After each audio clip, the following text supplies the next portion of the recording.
Yes, so that's the other thing right there. RH is very cautious of security. He may not want to submit his ETH for yield due to a slight custodial risk. There is custodial risk to doing it, of course. Yeah, but I mean, he's custodial. I don't think I'm not worried about his custodial risk. It's more like because like as long as nothing changes with Ethereum, like there's nothing they can do to attack his Ethereum basically. But his validators have to be on the up and up essentially. The Pulse 2 farms will increase exactly.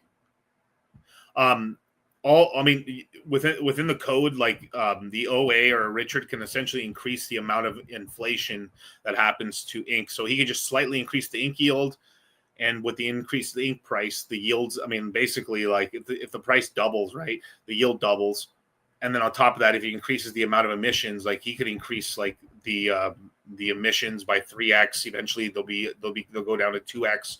That bring more money onto the chain.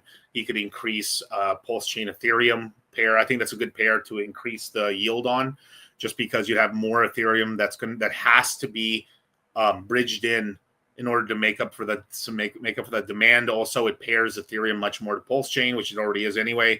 And if we go on a nice Ethereum run, that'll help kind of prop up and keep up the price of PulseChain, which keeps the price of PulseX and everything else up.